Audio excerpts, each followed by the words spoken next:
আমার বড় আপুর মৃত্যুর আজ 5 মাস। তার 10 বছরের সংসার ছিল। 2টি ছেলে মেয়ে রেখে আপু মারা যায়। বড় ছেলের বয়স 5 বছর আর ছোট মেয়েটার 20 মাস। দুলাভাই চট্টগ্রামের একটি কলেজের শিক্ষক, বয়স 45। আমার আপা চট্টগ্রামের একটি নামকরা হাই স্কুলের সহকারী প্রধান শিক্ষিকা ছিলেন। আপা মারা যাওয়ার পর ভাইয়া কলেজ থেকে এসে বাচ্চা দেখাশোনা সব মিলিয়ে হিমশিম খেয়ে যায়। আমার মা অসুস্থ মানুষ, এতটা টেক কেয়ার করতে পারে না। আমি যতটুকু পারি তাদের রাখি। তাদের দেখাশোনার জন্য 2টা মহিলাও রেখেছে, কিন্তু টাকা থাকলেও সুখ নেই তাদের এই মুহূর্তে, এবং বাচ্চা দেখাশোনার মতো তেমন কেউ নেই। একটা পর্যায়ে আমার দুলাভাই সিদ্ধান্ত নিল বড় ছেলেকে স্কুল হোস্টেলে দিয়ে ফেলবে, কিন্তু আমার বৃদ্ধ মা সিদ্ধান্ত নিল আমার সাথে দুলাভাইয়ের বিয়ে দিবে। আমার ভাই নিষেধ করলো, কিন্তু আমার মা এ ব্যাপারে ভাইকে কিছু বলতে নিষেধ করে। আমার বড় ভাই ব্যবসায়ী, তারও 3 সন্তান। ভাবি প্রথম না করলেও বাচ্চাদের কথা আর সংসারটা আমার আপার সবকিছু চিন্তা করে ভাবিও মন দেয়। আমি আমার মা বাবার ভুলের সন্তান। আমি বাবা মার বৃদ্ধ বয়সে ভুল হয়ে যায়, তাই বাবা মার আমাকে নষ্ট করেনি, গর্বে দুনিয়ার আলো দেখিয়েছেন। আমার বড় ভাইয়ের বিয়ের 9 মাস পর আমি দুনিয়াতে আসি। আমি দুনিয়াতে আসার পর আমার মা আরও অসুস্থ হয়ে যায়। আমার বয়স যখন 6 বছর তখন বাবা মারা যায়। এরপর থেকে মায়ের সঙ্গী আমি। আমার মায়ের শারীরিক অসুস্থতার কারণে মাকে একটু বেশি বৃদ্ধ দেখা যায়। আমার আপু আমাকে খুব আদর করত। আমার পড়ালেখার খরচ আপু দিত, যদিও আমাদের অনেক কাছে দেওয়ার প্রয়োজন ছিল না, তবু আপু খুশি মনে দিত। মা নিতে না চাইলে আপু রাগারাগি করত। আমি আপুর খুব আদরের বোন ছিলাম। আপু থাকাকালীন আপুর স্কুল থেকেই এসএসসি পাশ করি। এরপর দুলাভাইয়ের কলেজেই আপু ভর্তি করিয়ে দেয়। এখন ইন্টারে পড়ে। কলেজে ওঠার পর আমার একটা হালকা মিষ্টি টিনেজ প্রেম হয়। চুপি চুপি SMS করতাম মায়ের মোবাইল থেকে। প্রাইভেট পড়তে যাওয়ার সময় সেও আমার পিছন পিছন যেত। আমাদের হালকা চুপচাপ একটি প্রণয় ছিল, কিন্তু দুলাভাইয়ের সাথে আমার বিয়ের কথায় আমি যেন ভয় পেয়ে গেলাম। কি বলে এসব? দুলাভাই আমার চেয়ে বয়সে কত বড়। আমি কান্না টান্না করে শেষ, কিন্তু আম্মা আমাকে বলে এগুলি আমাদের চট্টগ্রামে অহরহ হয়। 60 বছরের বুড়ো এমন 15 বছরের মেয়েকে বিয়ে করে আমাদের চট্টগ্রামে। দেখ, আমার নাতি নাতনিগুলো মা ভাবে। আমার আর এখন সেই বয়স নাই যে নাতি নাতনিদের পালন করব। আর টাকা দিয়ে কাজের মানুষের কাছে রাখলে ওরা কি আদৌ মানুষ হবে, আদর পাবে? আমার কিছু বলার নাই। আমি দিক হারিয়ে ফেলেছি আমার নাতি নাতনির জন্য। আমি এখন বললেও আমার কলিজাতে পছন্দ ধরবে না এই বাচ্চাগুলোর জন্য। আমার মা ওদের চেয়ে আরো অসুস্থ হয়ে যায়। আপা মারা যাওয়ার পর থেকে আমার মায়ের অবস্থা অনেক খারাপ। দুলাভাইকে বিষয়টা মা বললে দুলাভাইও বলে ও আমার ছোট বোন। আমি সবসময় ও চোখেই দেখেছি। আর মা, আমার বয়স তো আপনি জানেনই। আমি বুঝতেছি না মা, আমি কি করব, তবে আমার দ্বারা এটা সম্ভব না। আমার মা বলে, বাবারে, তোমার জন্য মেয়ের অভাব নাই, কিন্তু আমার নাতি নাতনিদের মায়ের অভাব হবে। তুমি বাবা না করো না, আমার ছোট মেয়েটাকে বিয়ে করে নাও। আমার মা ওনার পায়ে ধরার অবস্থা। তবে সত্যি বলতে ভাইয়া ভীষণ ভালো মানুষ। আপুরে 10 বছরের সংসার, ওনার প্রতি কোনো অভিযোগ নেই। তবে আপুর শাশুড়িটা একটু জঘন্য ছিল, কিন্তু তিনিও মারা গেছে আজ 3 বছর হচ্ছে। আমার প্রেমিক জাহেদের সাথে সম্পর্কটা ততটাও গাঢ় হয়নি, তবে তাকে ভালো লাগে, তাকে ভালোবাসি, বিষয়টা এমন। আমি কান্নাকাটি করে অস্থির, কিন্তু মায়ের অসুস্থতায় আর না বলতে পারিনি। আপুর গয়নাগাটি আর আমার জন্য বিয়ের একটি শাড়ি কিনে আমার মা, দুলাভাই কিনে না। আমার মা ভাবিকে বলে ভাবি গিয়ে কিনে নিয়ে আসে। তারপর বাসায় কাজী এনে কোনো রকমে বিয়েটা হয়। বিয়ের আগে আমার ভাই আমার জন্ম নিবন্ধনটার বয়স বাড়িয়ে আনে ঘুষ দিয়ে। আমি সদ্য 17 বছর একটি মেয়ে, 45 বছরের একজনের সাথে বিয়ে হলো। কবুল বলার পর আমি আমার রুমে ঢুকে অনেক কান্না করি, রাগে দুঃখে সব খুলে ফেলি। আমার ওই সময় মনে হয়েছে আমি যেন কোথাও যেয়ে বাঁচতে পারতাম। সেদিন কারোর সাথে কথা বলিনি, রাতে খাইওনি। পরের দিন সকালে ভাবি ডেকে আমাকে খাওয়ায়। আমার আপুর মেয়ে জান্নাত মল ত্যাগ করেছে, ওকে পরিষ্কার করে খাওয়ালাম। ছেলে মেহেদি বসে বসে টিভি দেখছে, আমি চুপচাপ ওদের পাশে বসে আছি জান্নাতকে কোলে নিয়ে। মেহেদি আমাকে বলল, খালামণি আমি আপেল খাবো। আমি উঠে আপেল কেটে দিলাম। তারপর জান্নাতকে নিচে কার্পেটের উপর বসিয়ে অনেকগুলো খেলনা দিয়ে রান্নাঘরের দিকে গেলাম। ভাবি রান্না করছে। ভাবিকে জিজ্ঞেস করেছি, ভাবি আমাকে কি আর পড়তে দিবা না? ভাবি বলল, আমি মাকে বলেছি যেন এসএসসিটা যেন শেষ করার সুযোগ দেয়।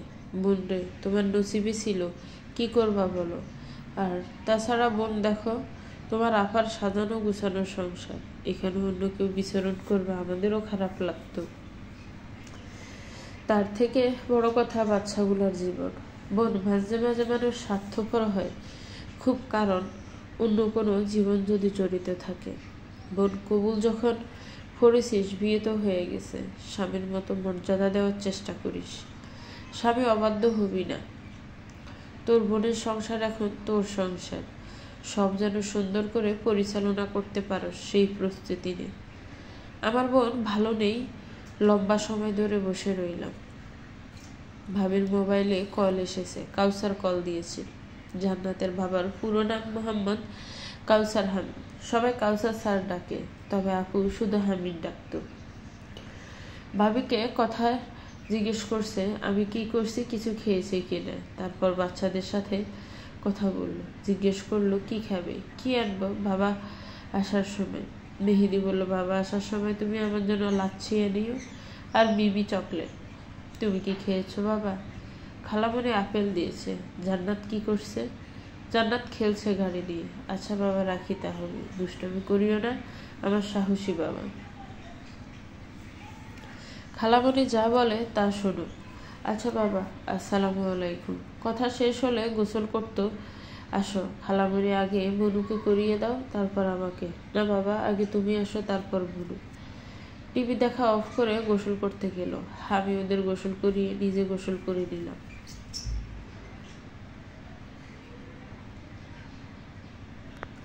তারপর জান্নাতকে আর মেহেদিকে দুপুরের খাবার খাইয়ে দিলাম, নিজে খেয়ে নিলাম। তারপর ওদের নিয়ে দুপুরে ঘুম দিলাম। জান্নাত আমার বুকেই ঘুমালো। ওদের চেহারার দিকে তাকালে আমার খুব মায়া হয় আর আপার কথা মনে হয়। ছেলেটা তো মা মা বলে কান্না করে, কোনো রকম বুঝিয়ে সুজিয়ে রেখেছি আমরা। রাতের দিকে কাউসার হামিদ সাহেব এসেছে, হাতে অনেক বাজার। ওনাকে দেখে ছেলে মেয়ে দুজনেই ওনার কাছে চলে গেলেন। আমি রুমে দরজা দিলাম। ভাবি আমায় ডাকলো, ডেকে বলল, এখন থেকে একটু একটু করে সহজ হয়ে নাও।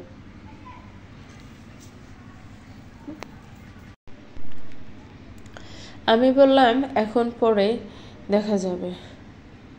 আমি আমার রুমেই রইলাম। ভাবি আমাকে ওনাকে নাস্তা দিলেন। উনি আপার রুমে গিয়ে গোসল করে নিলেন, এসে নাস্তা খেতে বসলেন আর ছেলেকেও সাথে নিয়ে বসলেন। উনি বললেন, রাতের খাবার খেয়ে চলে যাবেন বাসায়, আর উনি রাতে থাকেন না। বাচ্চাদের দেখে নাস্তা খেয়ে চলে যায়। বাচ্চারা কান্না করলে ওদের ঘুম পাড়িয়ে চলে যায়। রাতে আবার খুব কম খায়। ছেলে ওনাকে বললো, বাবা আমাদের বাসায় যাব, আর ভালো লাগে না এখানে। উনি বললেন, বাবা আগে তো নানুর বাসায় আসতে কান্না করতে, বাবা এখন আর ভালো লাগে না, চলো আমাদের বাসায় চলে যাই। উনি বললেন, আচ্ছা বাবা, আর কয়টা দিন থাকো। বাবা, আম্মু ফোন করে না তোমার কাছে? করে তো বাবা, আমি কতদিন আম্মুকে দেখি না, আম্মু ডাকি না, জড়িয়ে ধরি না। বাবা, আম্মু তোমার খালামণিকে ডাকবে, তাহলে তোমার আম্মু শুনবে। আচ্ছা বাবা। কাউসার হামিদ ভাবি, এবার ঘরে ফিরলে ভালো হতো। নেহা কি সাথে যাবে? ভাই যাবে, আর কয়েকটা দিন রাখি। ভাবি ও কি স্বাভাবিক হয়েছে? আমি নিজেও স্বাভাবিক হতে পারিনি। কষ্ট হচ্ছে, কিন্তু স্বাভাবিক না হয়ে যাবে কোথায়? ভাই, নেহা এসএসসি পরীক্ষাটা দিও। জি আচ্ছা। রাতে বাচ্চাদের ঘুম পাড়িয়ে ওনার বাড়ি চলে গেলেন। পরের দিন তিনি কলেজ গেলেন না, নতুন একটা খাট কিনলেন আর একটা রুম ঠিকঠাক পরিপাটি করে নিলেন। কারণ নেহাকে নিয়ে ওনার আর নিশার রুমে থাকা সম্ভব না, কারণ মানিয়ে নিতে অনেক কষ্ট হবে। সারাদিন ঘরের কাজ করলেন এবং ঘরের সব কিছু পরিপাটি করে নিলেন। বিকেলে বাচ্চাদের দেখতে গেলেন। ভাবি দরজা খুলে দিল আর বলল, বাচ্চাদের নিয়ে নেহা ছাদে গিয়েছে। কাউসার হামিদ ছাদের দিকে গেল, দেখলো ওদের নিয়ে নেহা খেলছে। বাচ্চারা বাবাকে দেখে দৌড়ে চলে আসলো আর জান্নাত হামাগুড়ি দিয়ে। নেহা ছাদ থেকে নেমে যাইতে চাইলে কাউসার হামিদ বলে, নেহা তোমাকে কিছু বলবো। কি বলবো? আমার বলার কিছু নেই। আমি তোমার জীবনটা নষ্ট করতে চাইনি, আমাকে মাফ করে দিও। নেহা কিছু না বলে নিচে চলে এলো। পরের দিন নেহা কলেজ গেল। ইংলিশ ক্লাস নিতে এসে নেহাকে দেখলো, কিন্তু কিছু বলল না কিংবা কিছু জিজ্ঞেস করলো না। নেহা ক্লাস শেষ করে বাসায় চলে আসলো। এভাবে 15টা দিন কেটে গেল।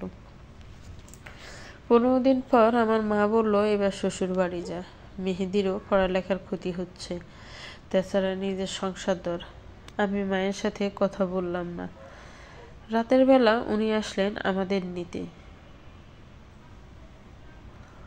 আমার ভাই আমার সাথে যাবে আমাদের দিয়ে আসতে। কান্না করতে করতে যাচ্ছি আর ভাবছি আমার জীবনটা কি থেকে কি হয়ে গেল। মেহেদি বলল, কান্না কেন করো? তোমাকে ভালোবাসি আমি। তাদের একতলা ঘরের সামনে দাঁড়ালাম। বাড়িটা আপুর আর দুলাভাই দুজনের টাকা দিয়ে ডেকোরেশন আর টাইলস করা। গাড়িটাও আপু আর দুলাভাই দুজনে মিলে কিনেছে। তাদের কত সুখের সংসার ছিল। আর আজ আপুর জায়গায় আমি। ঘরে গিয়ে জান্নাতকে শুয়ে দিলাম। জান্নাত গাড়িতে ঘুমিয়ে গিয়েছিল। ভাই আমাদের দিয়ে চলে গেল। মেহেদি ওর বাবার সাথে ঘুমালো আর আমি জান্নাতকে নিয়ে। সকালে জান্নাতের কান্নার শব্দে ঘুম ভেঙে গেল। জান্নাত মলত্যাগ করেছে, সেগুলো পরিষ্কার করে দিয়ে ওর জন্য দুধ গরম করতে গেলাম। দেখলাম উনি চা আর নুডলস রান্না করছে। আমাকে বলল, নেহা উঠে গেছো? আমি জান্নাতের জন্য দুধ বানিয়ে ওকে খাওয়াতে লাগলাম। আমাকে উনি এক বাটি নুডলস দিয়ে বলল, খেয়ে নাও। আর কি কি ভাজার লাগবে আমাকে বলে দিও, আসার সময় নিয়ে আসবো। মেহেদিকে ডেকে তুলে রেডি করিয়ে স্কুলে দিয়ে আসলো। আমাকে বলল, নেহা ওরে স্কুল থেকে নিয়ে আসিও। আমি গেলাম। আমাকে বিয়ে করে বাসায় আনার পর থেকে সবাই দেখতে আসতো, বাচ্চাদের আদর করে যেত, আমাকে বলতো নিজের সন্তানের মতো মানুষ করবে। কাউসার হামিদের যত আত্মীয় স্বজন আছে সবাই আসতো। আমি তাদের যতটা পারতাম মেহমানদারি করতাম। একা হাতে মেহমানদের জন্য রান্না করা, বাচ্চাদের দেখাশোনা হাঁপিয়ে যেতাম আমি। বাসায় যদিও সাহায্যকারী ছিল, তারপরেও আমার করতে হতো। উনি সারাদিন কলেজ করে এসে তারপর কলেজের ছেলে মেয়েদের প্রাইভেট পড়াতো। এরপর বাজার করতে যেত। বাসায় তেমন একটা কথা বলতেন না, গম্ভীর টাইপ থাকতেন। কারণ সারাদিন টিচারি করে কথা বলতে বলতে ছাত্রছাত্রীদের সাথে অনেক ক্লান্ত থাকত। বেশিরভাগ শিক্ষক শিক্ষিকারা নর্মাল লাইফে চুপচাপ থাকে বেশি, কারণ কর্মক্ষেত্রে সারাদিন উনাদের অনেক বেশি কথা বলতে হয়। উনার সাথে আমার যান্ত্রিক জীবন হয়ে গিয়েছিল। রাত 7টায় বাসায় আসতেন। এরপর গোসল করে বাচ্চাদের সাথে একটু কথা বলে খেয়ে ঘুমিয়ে পড়তেন। প্রতিদিন বের হওয়ার সময় জিজ্ঞেস করতেন কি লাগবে না লাগবে, বাজার সদাই এটা সেটা। প্রতিদিন যাওয়ার সময় 100 টাকা করে টেবিলের উপরে রেখে যেতেন, কারণ হেহেদিকে স্কুল থেকে আনার সময় এটা সেটার বায়না করত। এজন্য এভাবে কেটে যায় বিবাহের 15 দিন। মেহেদি বাসায় না থাকলে বাবুনিকে নিয়ে আমার সময় কেটে যেত। ও মা বলতো, বাবা বলতো, ওর সাথে খেলা করতাম। আমার মা, ভাই, ভাবি ফোন করতো, সবসময় খবরাখবর নিত। ভাইয়াকে ফোন করে বলি, ভাইয়া আমি কলেজে যাব। আচ্ছা, আমি কাউসারকে ফোন দিয়ে বলবে। ভালো থাকিস, এখন বিজি পড়ে ফোন করব। রাতের বেলা উনি বাসায় আসলে উনাকে গোসলের জন্য সব এগিয়ে দিই, তারপর নাস্তা দিই। নাস্তা খেতে খেতে উনি আমায় বলল 2টা দিন অপেক্ষা করো, আমার ছোট ফুফু আসবে। উনি আসলে উনার কাছে বাবুনিকে রেখে তারপর কলেজে যেও। আচ্ছা ঠিক আছে। আমি আর তেমন কিছু বললাম না। চুপচাপ রাতের খাবার খেয়ে বাবুনিকে নিয়ে শুয়ে পড়েছি। মেহেদি আজকে আমার সাথে শুয়েছে। মেহেদি, মা বাবুনিকে ভালো লাগে না। ও মাঝরাতে কান্না করে, আমার ঘুম ভেঙে যায়, ওকে বাহিরে ফেলে দিয়ে আসো। কেন বাবা, বাবুনি এখনো ছোট, তুমিও ছোটবেলায় এমন কান্না করতে, তোমাকে তো আমরা ফেলে দিই নাই। আমি কান্না করতাম না। ঘুমাও, সকালে স্কুল আছে তোমার। আমার এমন জীবন আমি একটুও ভাবিনি। জীবনে কত স্বপ্ন, কত আশা, সব শেষ। কারো ঘরের ঘরণী হব, হাসবো, ঘুরবো, দুষ্টুমি করব, সারাদিন রাত গল্প করব। কিন্তু আমার সাথে এটা হলোটা কি? সকালে রুটি বানালাম আর 2টা ডিম সিদ্ধ করেছি। উনি উঠে নাস্তা খেলেন। আমাকে বললেন তুমিও বসো, আপনি খেয়ে নিন। হেহেদিকে ডাকতে ডাকতে ও উঠছে না। আজও স্কুলে যাবে না। অনেক ডাকার পর উঠল, কিন্তু উঠে কান্না শুরু করে দিল, স্কুলে যাবে না। আমি বললাম ঠিক আছে, যেতে হবে না। উনি নাস্তা খেয়ে রেডি হয়ে বেরিয়ে যাওয়ার সময় বললেন, আজকে ছোট ফুফু আসবেন, উনি মুরগির মাংস খায় না, উনার জন্য সুরমা মাছ রান্না করে নিও। আচ্ছা। ছোট ফুফু আসলে বলবে না আমরা আলাদা ঘরে থাকি, এটা বলার দরকার নাই। আচ্ছা, আসি। আমি দরজা বন্ধ করে দিলাম উনি চলে যাওয়ার পর। একটি দীর্ঘ শ্বাস ফেলে ছেলে মেয়েদের নিয়ে নাস্তা খাওয়া শুরু করেছি। ফ্রিজ থেকে মাছ মাংস নামিয়ে নরমাল পানি দিয়ে ভিজিয়ে দিলাম।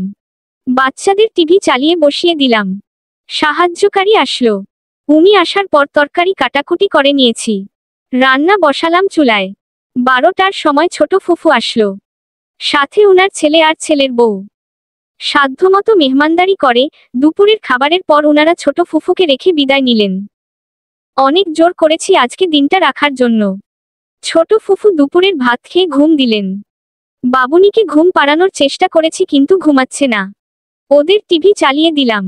আমি পাশে বসে বান্ধবীকে ফোন দিলাম, কারণ কলেজে যাব, পড়া অনেক পিছিয়ে গিয়েছে। সব তথ্য জেনে নিয়েছি। সারা বিকেল ফুফুর সাথে গল্প গুজব করেছি। রাতের বেলায় উনি এসেছেন। এসেই ফুফুকে সালাম দিয়ে গোসলে গেলেন। গোসল করে এসে নাস্তা খেতে ফুফুর সাথে টুকটাকি কথা বললেন। এরপর একটু বাহিরে গেলেন একটা কাজে। আসলেন রাত 10টায়। রাতের খাবার খেয়ে সবাই ঘুমাতে যাব। মেহেদি ফুফুর কাছে ঘুমাবে এমন বায়না ধরেছে। আমি দিতে চাইলাম না, কিন্তু ও ওখানে গিয়ে শুয়ে পড়েছে। উনি বললেন আজ আমরা একসাথে থাকব। উনি আমাদের রুমে গিয়ে বাবুনিকে নিয়ে শুয়ে পড়লেন। আমার যেতে ইচ্ছে করছে না। আমি অনেক সময় ধরে ড্রয়িং রুমে বসে টিভি দেখছি। রাত প্রায় 2টা। ছোট ফুফু উঠে আমাকে দেখে চমকে গেলেন। জিজ্ঞেস করলেন এখানে কেন বসে আছি। আমি বললাম মায় বসেছি।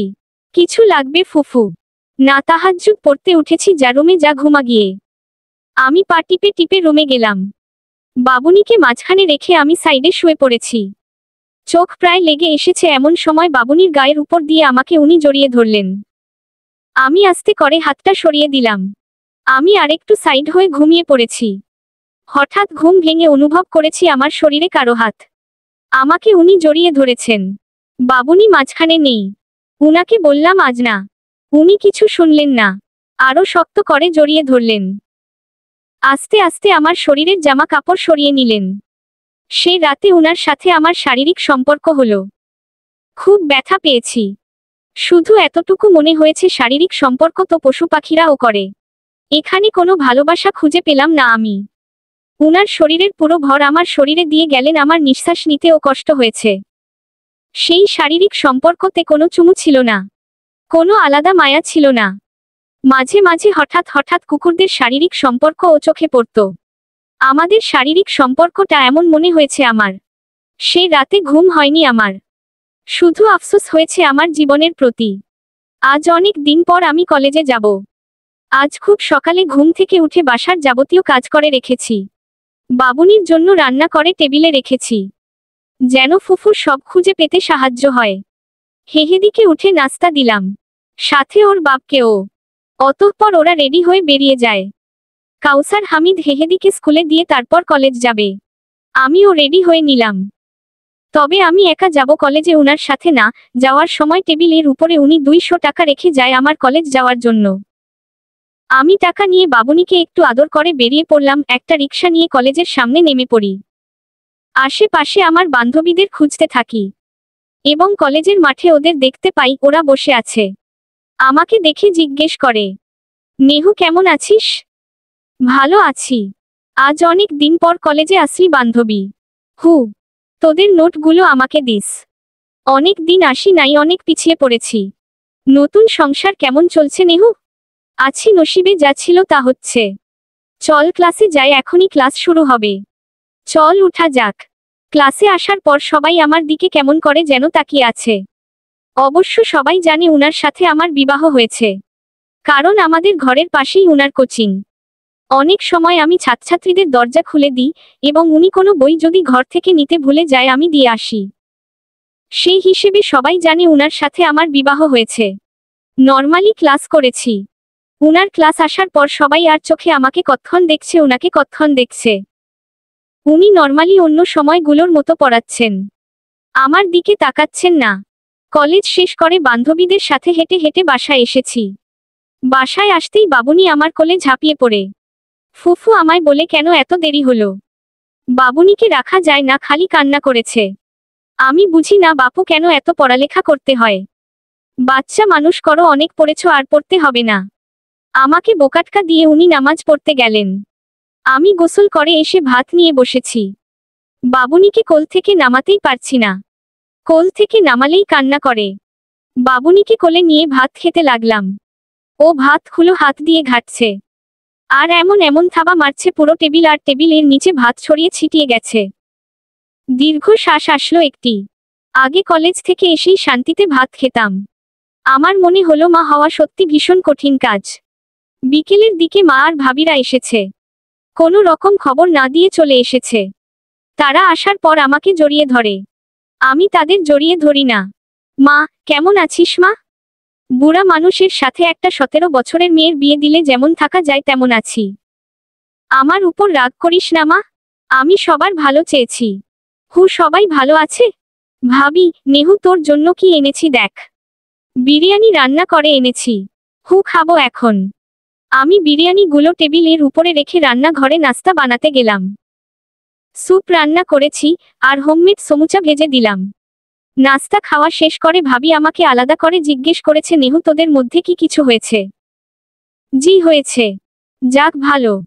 শুনবে না কি হয়েছে? রাস্তাঘাটে কুকুররা যেভাবে শারীরিক সম্পর্ক করে ঠিক সেভাবে হয়েছে। ভাবি, প্রথম প্রথম এমন হয়, সময় দে দুজন দুজনে, তারপর সব ঠিক হয়ে যাবে। ঘুরতে যা দুজনে, কোথাও ঠিক হয়ে যাবে। জি, বাচ্চা দুটো 2 দিকে কাঁদবে, আমি বুড়া বয়সে এসব বেড়ানোর সময় নেই। 2 দিন পর ছেলের বউ আনতে হবে আমাকে। আর কথা না বাড়িয়ে রাতের রান্নার আয়োজন শুরু করি। ভাবি আমায় বলে, নেহু তোর রাঁধতে হবে না, তুই যা, আমি রাঁধছি।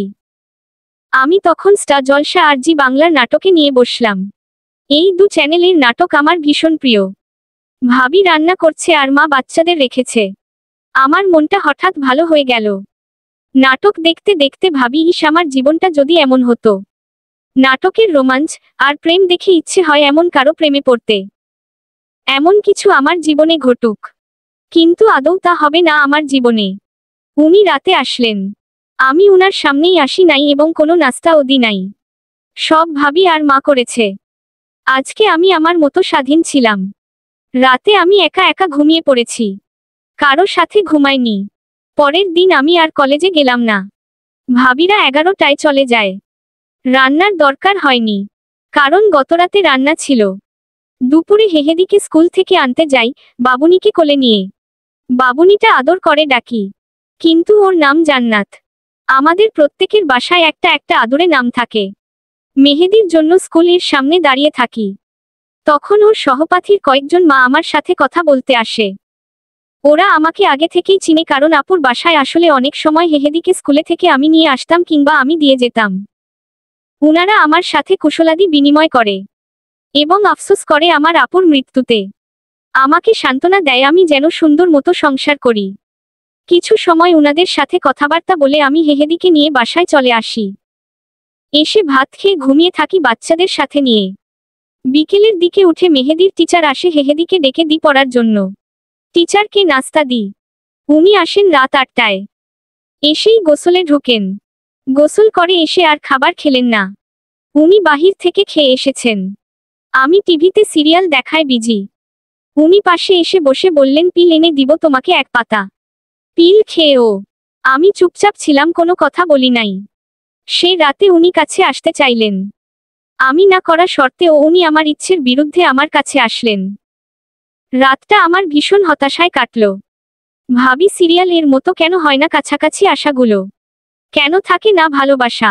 সকালে আমাকে উনি বললেন পিল খেয়ে নাও। আমি পিল খেয়ে নিলাম। পিল খাওয়ার পর থেকে মাথা ঘুরায়, বমি বমি ভাব হয়। আমার কেমন যেন লাগে, কিছু করতে ইচ্ছে করে না। সারাদিন শুয়ে থাকি। বাচ্চাদের টেক কেয়ারও করা হয় না। আমি যেন হাঁপিয়ে উঠেছি। কলেজ যেতাম, কোনো রকম আসতাম। 1 মাসের মধ্যে আমার ওজন বেড়ে যায়। সারাদিন মাথা ঘুরাতো। উনাকে বললে বলতো তুমি সারাদিন শুয়ে বসে না থেকে বাহিরে হাঁটতে তো পারো, তাহলে এমন লাগবে না। আমার তো হাঁটতেই ইচ্ছে করে না, তাহলে আমি বাহিরে কেন হাঁটতে যাব? ফ্যামিলির কোনো কথার মধ্যে উনার সাথে আমার কথা মিলত না।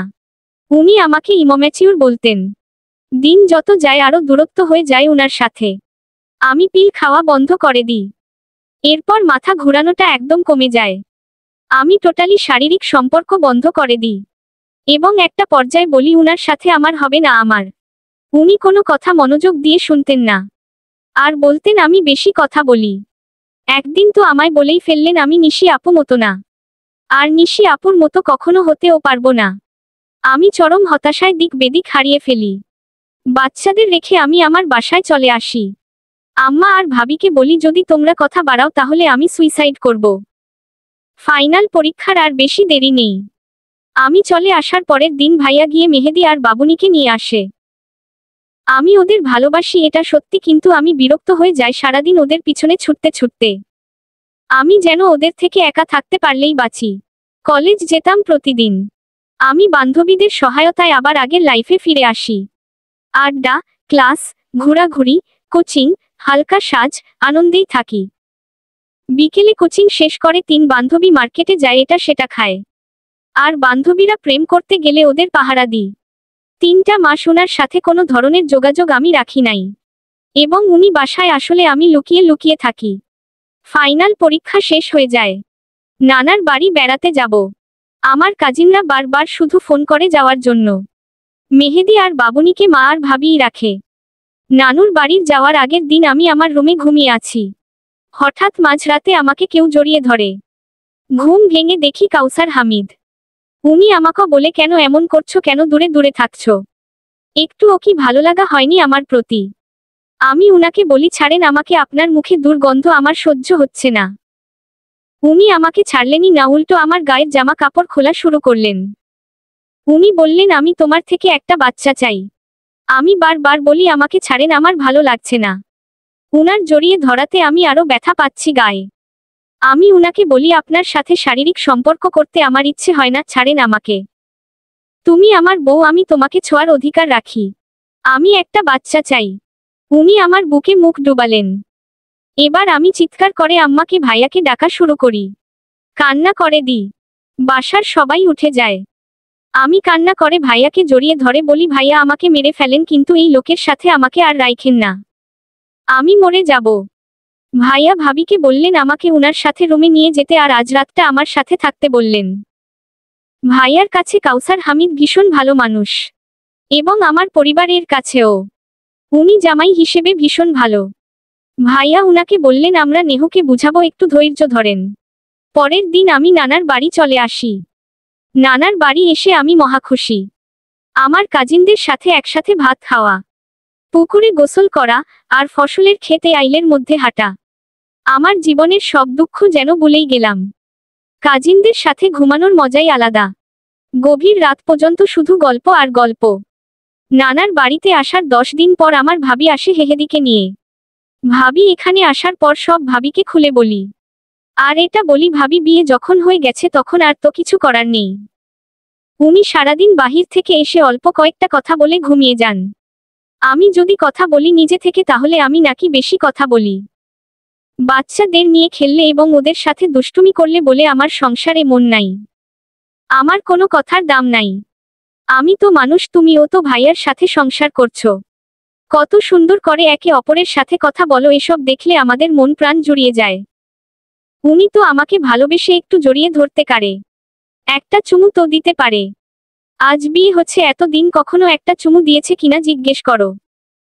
উনি যখন কাছে আসে তখন বিষয়টা এমন, কাপড় খুলো তারপর উনার চাহিদা মিটলো, উনি আর কোনো আশেপাশে তাকাবেন না।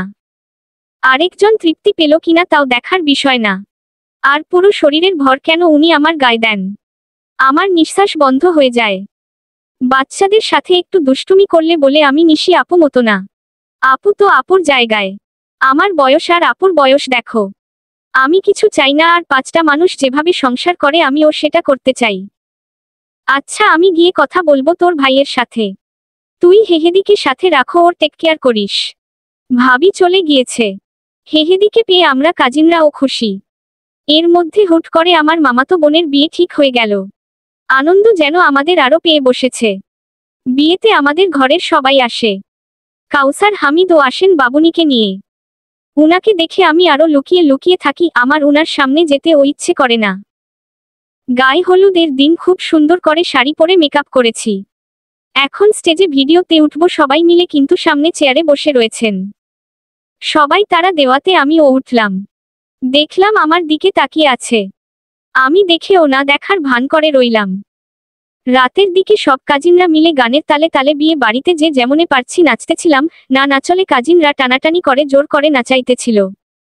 আমি যখন নাচতেছিলাম উনি তখন ছিলেন না। তখন রাত প্রায় 2টা। নাচানাচি আনন্দ করে সবাই, যখন ক্লান্ত ফজরের আগে আগে করে ঘুমিয়ে যাওয়ার জন্য সবাই ঘরে ঢুকতেছি তখন ভাবি আমাকে ডাকে বলে কাউসার হামিদ ডাকতেছে। ভাবি আমার ব্যাগগুলো বের করে গুছাইতেছে। উনার নাকি কি ইমার্জেন্সি কাজ পড়েছে, চলে যেতে হবে। আমি বললাম আমি কেন যাব, উনাকে যেতে বলো। মা বলল বিয়েটা গুরুত্বপূর্ণ না, স্বামীটা গুরুত্বপূর্ণ। ভাবি অবশ্য অনেক জোর করে বলেছে যেন বিয়েটা খেয়ে বিকেলে চলে রওনা দিই। আমি আসতে চাইনি, আমাকে জোর করে নিয়ে এসেছে। বাবুনি তখন ঘুম, মেহেদি ও ঘুম। হেহেদিকে ডেকে তুলল আর বাবুনিকে আমার কোলে দিয়ে গাড়িতে তুলে দিল। উনি গাড়ি চালাচ্ছেন। বাবুনি আমার কোলে ঘুম, আর মেহেদি আমার উরুর উপরে মাথা রেখে ঘুমাচ্ছে পাগুলো সিটে দিয়ে।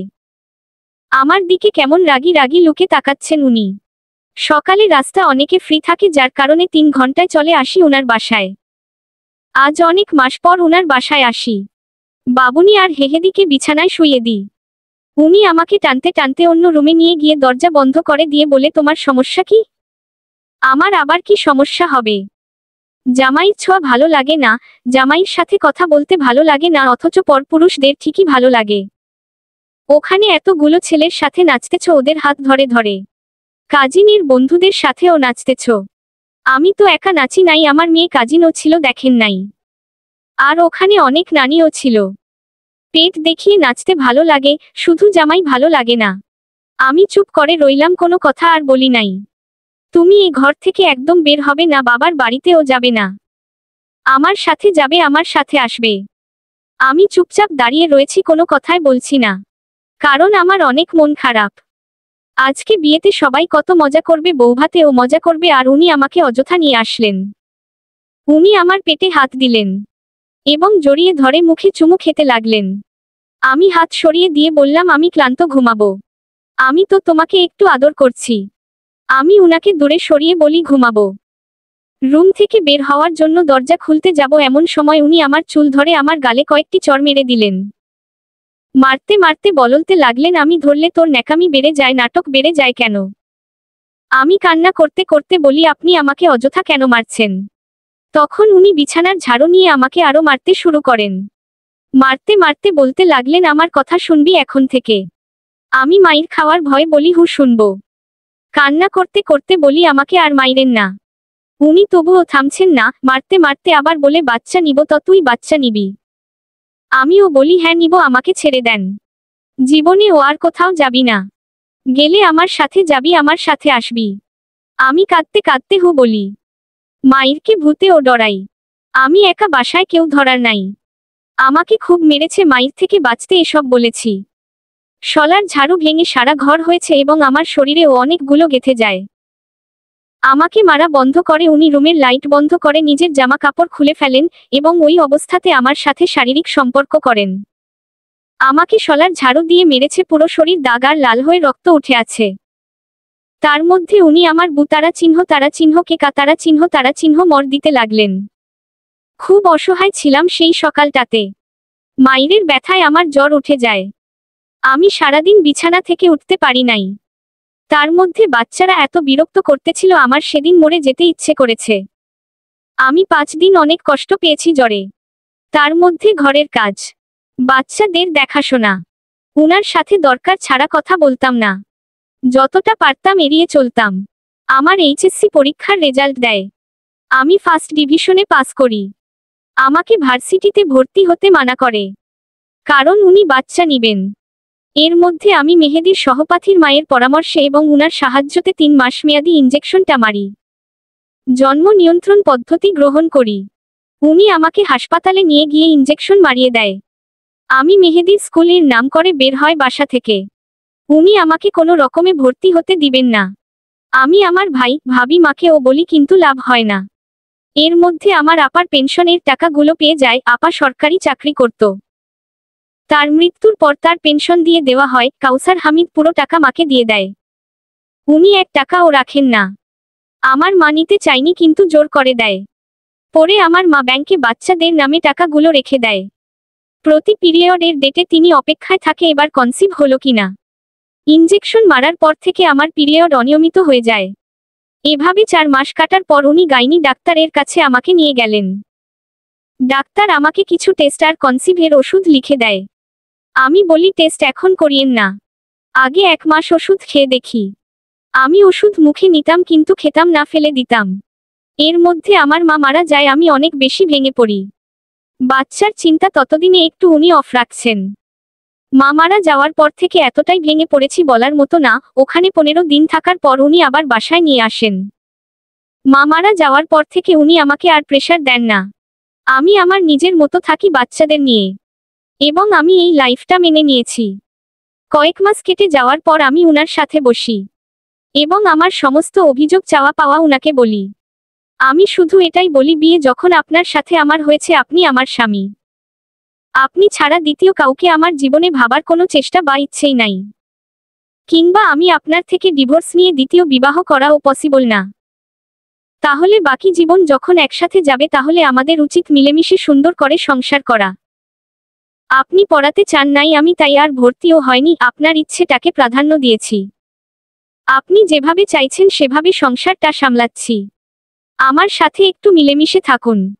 আমার চাওয়াটাকে প্রাধান্য দিন। আমাকে ভালোবাসুন। কি বলতে চাইছো? তোমাকে ভালোবাসি না? আরে তোমার যা লাগে সব টাইম টু টাইম এনে দিচ্ছি। খাওয়া, জামা কাপড়, টাকা পয়সা, কোনো কিছুর অভাব তো রাখছি না। আমি তোমাকে ধরতে গেলে তুমি দূরে সরে যাও, আমার হাত সরিয়ে দাও। আর তুমি এত কথা বলো কেন? তোমার মাথায় ঘিলু নাই? কোথায় কি কথা বলতে হবে বিন্দুমায় জানো না?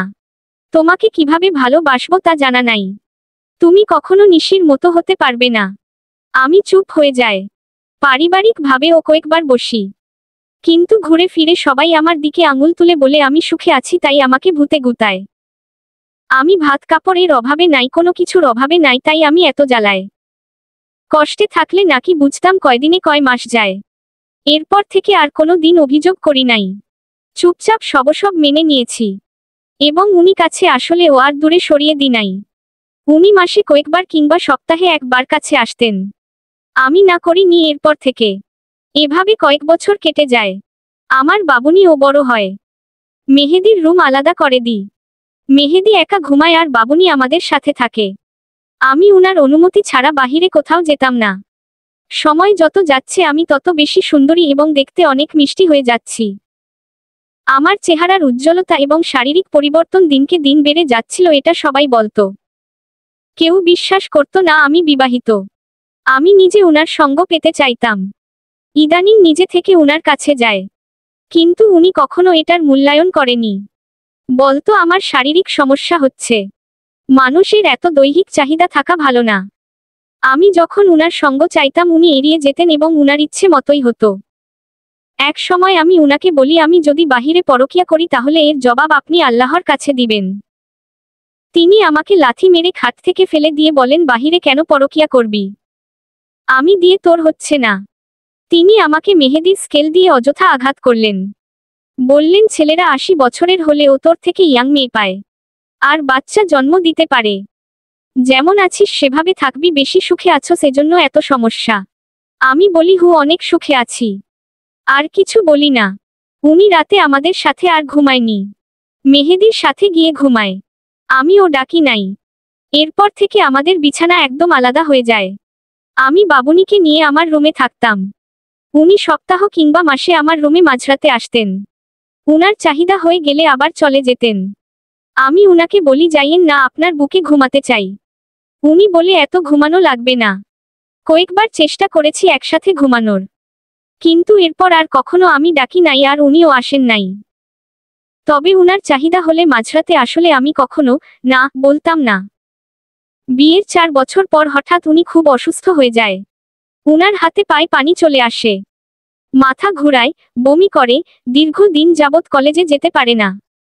সব সময় কোমরের পিছনে উনার ব্যথা করে এবং মুয়ে ত্যাগ করার সময় উনি কান্না করে দেন। ডাক্তার ওষুধ প্রথম থেকে চলতে থাকে। উনার কিডনি একটি পুরো ড্যামেজ এবং আরেকটি 15% কোনো রকম ভালো আছে। আগে ও কোমরে ব্যথা করত। উনি মনে করতেন সারাদিন বসে থাকতে হয়, এজন্য নর্মাল ফার্মেসি থেকে ব্যথার ওষুধ এনে খেতেন। উনাকে ইমার্জেন্সি মেডিকেল ভর্তি করানো হয়। আমার ভাই ইন্ডিয়া নিয়ে যাওয়ার জন্য সমস্ত প্রস্তুতি নিয়ে ফেলে। আমি হাসপাতাল আর বাচ্চাদের টেক কেয়ার পুরো সব আমার কাঁধে চাপে। আমি বাচ্চাগুলো ভাবির কাছে দিয়ে আমি হাসপাতালে থাকতাম, উনার পাশে বসে থাকতাম, উনার মাথায় হাত বুলিয়ে দিতাম। সব সময় বলতাম আপনার পাশে আছি, আমি আপনাকে ছেড়ে যাব না। ডাক্তাররা কিডনির প্রতিস্থাপন এর জন্য বললেন ইমার্জেন্সি। আমার ভাই আর তার কলিগরা অনেক খোঁজ করতে লাগলেন। কিডনি কেউ সেল করতে রাজি হয় না, আর যারা সেল করবে বলে তাদের সাথে কোনো কিছু মিলে না। তখন মনে হয়েছিল এত এত গরিব অসহায় মানুষ আছে যাদের টাকার অনেক প্রয়োজন, সারাদিন হাত পেতে থাকে টাকার জন্য। আমরা 10 লাখ টাকা দিব বলেছি, তারপরেও তারা রাজি হয় না।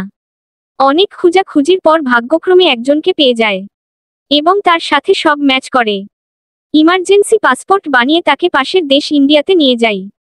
ইন্ডিয়ায় যাওয়ার আগে তার পরিবারের হাতে ক্যাশ 2 লাখ টাকা দিই আমরা, এবং বাকি 8 লাখ অপারেশন এর আগের দিন দিব বলি। ভারতে যাওয়ার পর হোটেলে উঠি। অপারেশনের জন্য সমস্ত প্রস্তুতি শেষ। 2 দিন পর অপারেশন হবে। যে লোকটাকে নিয়ে আমরা ভারতে যাই অপারেশন এর আগের দিন, শুধু উনি উনার পাসপোর্ট নিয়ে পালিয়ে যায়। উনার সাথে কোনো টাকা পয়সা কিছুই ছিল না যে গাড়ি ভাড়া দিয়ে আবার বাংলাদেশ যাবে। অনেক খোঁজ করেছি কোনো বিপদে পড়ল কিনা, কিন্তু উনাকে খুঁজে পেলাম না। এদিকে কাউসার হামিদের জীবন মৃত্যুর খুবই কাছে। ডাক্তাররা বলে দেয় 7 দিনের মধ্যে কিডনি প্রতিস্থাপন করতে না পারলে উনাকে বাঁচানো পসিবল না। উনি পুরো লাইফ সাপোর্টে। আমার ভাই ইন্ডিয়ার অনেক দালাল ধরে একটি কিডনি নেওয়ার জন্য। ভারতে অনেক অনেক দালাল চক্র আছে যারা মানুষের অঙ্গ এবং চোখ, কিডনি এসবের বিজনেস করে। 3 দিন পার হয়ে যায়, কোনো কিডনি সেলার খুঁজে পায়নি। কিডনি সেলার পেলেও ম্যাচ হচ্ছে না, যার তার থেকে তো আর কিডনি নেওয়া যায় না যদি ম্যাচ না হয় সবকিছু। আর উনার কষ্ট ও আমার সহ্য হচ্ছিল না। একটা কিডনি নিয়েও অনেক বাধা নিষেধ এবং নিয়ন্ত্রিত জীবন যাপনের মাধ্যমে অনেক সুস্থভাবে বাঁচা যায়। এতদিনে এটা বুঝেছি মেডিকেলে থাকতে থাকতে। শেষ মুহূর্তে আমি বলি আমি কিডনি দিব যদি আমার সাথে সব মিলে যায়। আমি মেডিকেলে সব টেস্ট করাই এবং আল্লাহর অশেষ রহমতে সব মিলে যায় উনার সাথে আমার ভাই সেদিন ও নির্বাক ছিলেন, একটা টু শব্দ করেনি, শুধু জড়িয়ে ধরে কান্না করে বলেছেন একটা ভাইয়ের জন্য, 2টা সন্তানের পিতার জন্য আমি আমার বোনটার জীবন নষ্ট করে দিলাম। কাউসার হামিদ কখনো আমার ভাইকে বউয়ের ভাইয়ের চোখে দেখেনি এবং আমার পরিবারও তাকে নিজের পরিবার মনে করে। কাউসার হামিদ আমার পরিবারের জন্য ভীষণ ভালো ছিল। অপারেশনের আগের মুহূর্তে আমার শুধু কান্না আসতো আর নামাজ পড়তাম, কিন্তু উনার চেহারা আর কষ্ট দেখলে নিজের সব কষ্ট ভুলে যেতাম। অপারেশনের আগে উনি আমাকে বলেন আমার কিছু হলে তুমি আমার 2 সন্তানকে আগলে রাখবে। বাংলাদেশ থেকে ভারতে যাওয়ার আগে উনি উনার 2 সন্তানকে আমার হাতে তুলে দিয়ে যায়। যদি অপারেশনের সময় উনার কিছু হয়ে যায় মৃত্যু ভয় সবারই থাকে। কাউসার হামিদ এটা জানে উনার সাথে আমার মনের মিল না হলেও আমি সন্তানদের ভীষণ ভালোবাসি এবং ওদের আজীবন আগলে রাখব। অপারেশনের একদিন আগে থেকে আমার একদম ভারী খাওয়া নিষেধ। শুধু লিকুইড জাতীয় খাবার খেতে দেয়। আমাকে ভর্তি করিয়ে নেয় এবং পুরো অবজারভেশনে রাখে একদিন আগে থেকে। আল্লাহর অশেষ রহমতে কিডনি প্রতিস্থাপন ভালোভাবে হয়। আমার 5 ঘন্টা পর হুঁশ আসে অপারেশনের পর আর উনার একদিন পর। আমাকে 11 দিন হাসপাতালে ভর্তি থাকতে হয় এবং আমাকে নিয়ন্ত্রিত জীবনযাপন করতে বলে। এবং আজীবনের জন্য কচুর লতি, কচুর শাক, ফুলকপি, মূলা, অনেক অনেক খাবার খেতে নিষেধ করে এবং এটাও বলে খেলেও খুব অল্প পরিমাণ, না খেতে পারলে তোমার জন্য ভালো। অপারেশনের পর হাসপাতালে থাকাকালীন কাউসার হামিদের চোখে মুখে আমার জন্য ভালোবাসা খুব করে চোখে পড়ে আমার। উনি বেডে শুয়ে আছে অথচ আমাকে উনি খাওয়ার সময় এটা সেটা খাইয়ে দিত। আমার চুলের লেয়ার কাটছিল, উনার হাতে সেলাইন চলছে অথচ অনেক সময় আমার চোখের সামনে আসা চুলগুলো উনি সরিয়ে দিতেন। ভারতে 3 মাস থাকার পর আমরা বাংলাদেশ আসি এবং 3 মাস পর আবার যেতে বলে। ভারতের ডাক্তার নার্সরা অনেক মানবিক এবং ওখানে চিকিৎসা ব্যবস্থা অনেক অনেক হাতের নাগালে। টেস্টের টাকাও অনেক কম লাগে। পালিয়ে যাওয়া লোকটা বর্ডার দিয়ে নাকি লুকিয়ে বাংলাদেশে এসেছে। কাউসার হামিদ উনাদের থেকে 2 লাখ টাকা টানিতে নিষেধ করে দেয়। আর টাকা টানিতে চাইলে ও আর নেওয়া যেত না, কারণ টাকাটা তারা খরচ করে ফেলে আর দেওয়ার মতো সামর্থ্যও তাদের নাই। দেশে আর পর আমার সংসারটা প্রাণ ফিরে পায়। উনি কলেজে যেতেন না। মেহেদি স্কুলে চলে যেত, বাবুনিকেও স্কুলে দিয়ে আসার পর উনি আর আমি পুরো ঘরময়। উনি আমার সাথে কথা বলতেন। রান্নাঘরে চেয়ার নিয়ে বসে থাকতেন, পেঁয়াজের খোসা ছাড়িয়ে দিতেন। যেদিন উনার খারাপ লাগতো শুয়ে থাকতো বিছানায়, আমাকে বলতো তুমি রুমে সব নিয়ে এসে কাটাকাটি করে নাও।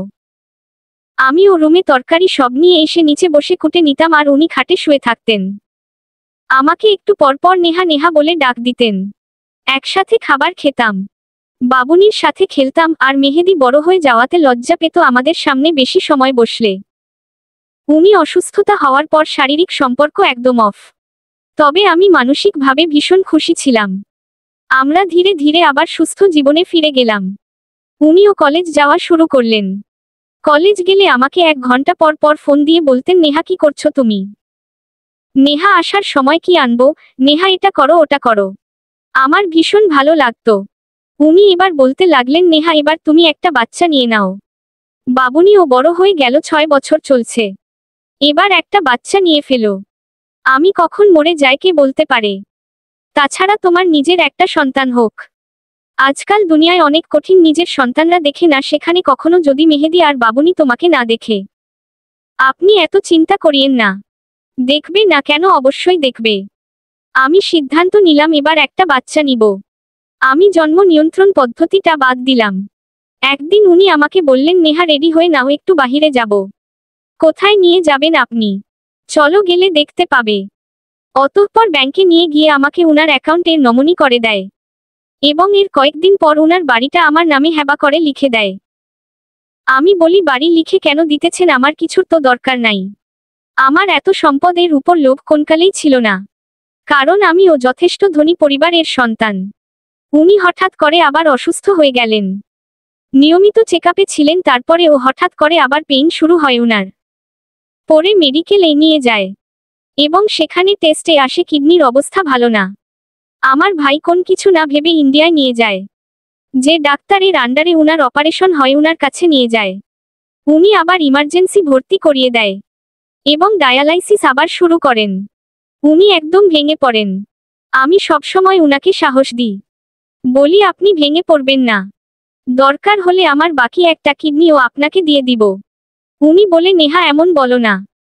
মেডিকেলে থাকা অবস্থায় প্রায় রাতেই উনি ঘুম থেকে ধরফর করে উঠে যেতেন আর বলতেন নেহা আমাকে নিশি নিতে এসেছে, আমি এমন স্বপ্ন দেখলাম। আমি বলি এমন কিছু হবে না। আমি ভাবিকে ফোন করে বলি এবং কিছু দান সাদকা করে দিতে বলি। মেডিকেলে ভর্তি হওয়ার পর থেকে উনি শুধু আপুকে, উনার মা বাবাকে স্বপ্ন দেখতেন আর বলতে না নেহা আমি মনে হয় আর বাঁচব না, আমার কিছু হলে বাচ্চাদের দেখবে তুমি। আমি সবসময় বলতাম কিছু হবে না আমার। মেডিকেলে থাকা অবস্থায় উনি 2013 সালের 8ই জুন সকালে আমাকে বলেন নেহা রে একটা বাচ্চা তো হলো না। আমি বলি আপনি সুস্থ হন, ইনশাআল্লাহ হবে। উনি তেমন নাস্তাও খেলেন না। নার্স বকাবকি করলো কেন নাস্তা খাচ্ছেন না, উনার শরীর অনেক ফুরবল। আমার হাত ধরে বলে, নেহা তুমি একটু সামনে আসো, তোমাকে কয়টা চুতারা চিহ্ন মুদি। উনি এটা প্রায় করতেন, আমাকে চুতারা চিহ্ন মু দিতেন। আমি মুখটা সামনে নিই। উনি আমাকে চুমু দিলেন কপালে গালে। এরপর দুপুরের দিকে উনি ঘুমিয়ে যান। আমি হোটেলে গিয়ে গোসল নামাজ শেষ করে ভাইয়াকে নিয়ে একটা ভাতের হোটেলে ভাত খেলাম। ভাত খেয়ে আস্তে আস্তে হেঁটে হেঁটে আসছি, তখন মেডিকেল থেকে ফোন করে ইমার্জেন্সি যেতে। আমরা কাছাকাছি ছিলাম, দৌড়ে যায়। আমি 2টার দিকে যাই মেডিকেল থেকে। আজকে কিছুটা সুস্থ ছিলেন উনি। হঠাৎ কি হলো? উনাকে লাইফ সাপোর্ট দেওয়া হয়। লাইফ সাপোর্ট দেওয়ার আধা ঘন্টা পর উনি ব্রেইন ডেড করেন। 2013 সালের 8ই জুন আমি বিধবা হয়ে যায়। আমার 5.5 বছরের সংসার ছিল। উনাকে ধরে বারবার বলতেছিলাম, উঠে যান না, আপনাকে ভালোবাসি আমি। আমার ভাই মেডিকেলের ঝামেলা নিয়ে বিজি, বিদেশ থেকে দেশে লাশ আনা অনেক ঝামেলা। আমি নিথর হয়ে হাসপাতালের করিডোরে বসে আছি। আমার ভাই লাশ আনার জন্য দালাল ধরে। 4 দিন পর দালালের মাধ্যমে 1,10,000 টাকা ঘুষ দিয়ে বিমানে করে লাশ সহ নিয়ে দেশে ফিরি। মেহেদি আর বাবুনিকে জড়িয়ে ধরে বলি, তোমাদের বাবাকে ফিরিয়ে আনতে পারি নাই আমি। দেশে আনার পর উনাকে দাফন দেওয়া হয় উনাদের পারিবারিক কবরস্থানে। আমি যে কি পরিমাণে ভালোবাসি সেটা আমি যেন উনার মৃত্যুর পর হাড়ে হাড়ে বুঝতে পারছি। কাউসার হামিদ আমাদের ছেড়ে চলে যাওয়ার পর জীবন যেন অনেক কঠিন হয়ে গেল। ছোট ছোট 2টা বাচ্চা আপু আর উনি আমার কাছে আমানত রেখে গেলেন। উনি দুনিয়া ছেড়ে যাওয়ার 40 দিনও হয়নি, এর মধ্যে উনার পরিবার সম্পদ নিয়ে ঠেলাঠেলি শুরু করে দেয়। উনার বোনেরা বাবুনি আর মেহেদির দায়িত্ব নেওয়ার জন্য পাগল হয়ে যায়। কারণ উনার পেনশনের মোটা অঙ্কের একটা টাকা পাওয়া যাবে এবং সম্পদের ভাগ দেওয়া থেকে বেঁচে যাবে। আমার ইদ্যত পালনও শেষ হয়নি, তার মধ্যে উনারা এসব শুরু করেছেন। আমাকে বলতো, তুমি অল্প বয়সী একটা মেয়ে, বয়স আর কত হলো তোমার, সমবয়সী কারো এখনো বিয়েও হয়নি, তার চেয়ে তুমি নিজের জীবন গুছিয়ে নাও। ইদ্যত পালনের আগে উনার ফ্যামিলির সবাই আমার বিয়ে নিয়ে পড়েছে। উনি মারা যাওয়ার পর উনার বোনে বলল, উনার বোন থেকে নাকি উনি 5 লাখ টাকা নিয়েছে আর উনার ফুফুর ছেলের থেকে 2 লাখ। এরকম করে করে প্রায় 21 লাখ টাকার হিসাব আমাকে দেয়। ঘরোয়া বৈঠকও হয়। তখন আমার ভাই বলে, এত টাকা নিয়েছে, আমাদের তো কোনোদিন কিছু বলে নাই এবং সে ধার করার মতো মানুষও না। কিন্তু উনারা বলে আমাদের থেকে নিয়েছে, এখন ফেরত দিবেন, কথা শেষ। আপনাদের কাছে কোনো প্রমাণ আছে? আমাদের ছেলে আমাদের থেকে টাকা নিয়েছে, এটার আবার প্রমাণ কেন রাখবো? তোমরা টাকা দিতে না পারলে সম্পদ দিয়ে দাও। আপনাদের থেকে টাকা নিয়েছে, তাহলে দাফনের সময় খাটিয়া ধরে রাখেন নাই কেন? আমরা তো এত অমানবিক না। আমার ভাইয়ের সাথে তারা রীতিমতো ঝগড়া শুরু করে। তখন আমার ভাই বলে, উনি মৃত্যুর আগে ও বলেছে উনি কোনো ধরনের টাকা কারো কাছ থেকে ধার নেননি এবং আমাদের বলেও যায়নি। উনারা বলেন, কাউসার হামিদ তোমাদের থেকে গোপন রাখতে বলেছে, তাই গোপন রেখেছি। এটা নিয়ে ওরা অনেক বেশি ঝামেলা করে এবং উনার রাস্তার পাশের জায়গাগুলোতে ওরা দোকান বেঁধে ফেলে। আমি ভাইকে বলি, ভাই আর ঝামেলা করিয়েন না, এখন এসব ইচ্ছে করে না, ইদ্যতটা একটু পালন করি, তারপর দেখা যাবে। গ্রাম থেকে আমার একটা খালা আর খালাতো ভাই আসে আমার সাথে থাকার জন্য। খালাতো ভাইয়ের বয়স 16 বছর। সে মেহেদি বাবুনিকে স্কুল থেকে দিয়ে আসতো, নিয়ে আসতো এবং মাঝে মাঝে আমার খালা বাজার করে আনতো। বেশিরভাগ বাজার আমার ভাইয়ে করে দিত। আমাকে উনার শূন্যতা অনেক পোড়াতো। শেষের একটা বছর উনাকে ভীষণ ভালোবেসে ফেলেছি। আবার নিজেকে এটা বলে সান্ত্বনা দিতাম, আমার আপুর কাছে আছে, আল্লাহ তাদের জান্নাত দিয়েছে, জান্নাতে তারা শান্তিতে আছে। কিন্তু আমার ও তো স্বামী হয়, আমি কার সাথে থাকবো জান্নাতে, এটা বলেও কান্না আসে। আমি কখনো নামাজে দাঁড়িয়ে উনার সাথে জান্নাতে থাকার কথা আল্লাহকে বলি নাই। কারণ আমার আপুর সাথে কে থাকবে? আপু যদি দেখে ছোট বোনের সাথে কাউসার হামিদ, উনার ব্যবহারিত সব জিনিস ধরে ধরে দেখতাম, বাচ্চাদের জড়িয়ে ধরতাম। একদিন মেহেদি আমাকে জড়িয়ে ধরে বলে, আম্মু তুমি কি আবার বিয়ে করে ফেলবে? আমাদের ছেড়ে চলে যাবে আমাদের রেখে? 11 বছরের মেহেদির মাথায় কি এসেছে তা আমার জানা নাই। আমি বলি, কেন বাবা, এমন কেন বলছো? সবাই বলে তোমাকে বিয়ে দিয়ে ফেলতে। তখন তো তুমি আমাদের ছেড়ে চলে যাবে। মা, তুমি আমাদের ছেড়ে যাবে না, আমাকে ধরে বলো। আমি তখন হেহেদিকে জড়িয়ে ধরে বলি, না বাবা, তোমাদের ছেড়ে আমি কোথাও যাব না। এর মধ্যে আমার ইদ্যত শেষ হয়। এবং আমার খালাতো ভাইটা গ্রামে চলে যায়, তার লেখাপড়ার ব্যাঘাত হচ্ছিল। মেহেদী আর বাবুনিদের নিয়ে আমার একা পথ চলা শুরু হয়। আমি তাদের মা এবং তাদের বাবা, তাদের স্কুলে দিয়ে আসা এবং নিয়ে আসা, রান্না বান্না, বাজার সব আমি করতে লাগলাম। এর মধ্যে ওদের বাবার অফিস থেকে এককালীন মোটা অঙ্কের একটা টাকা আমি পাই এবং সেটি ব্যাংকে রেখে দিই। ওদের বাবার 5টি দোকান ছিল, সেগুলো দিয়ে সংসার চলত।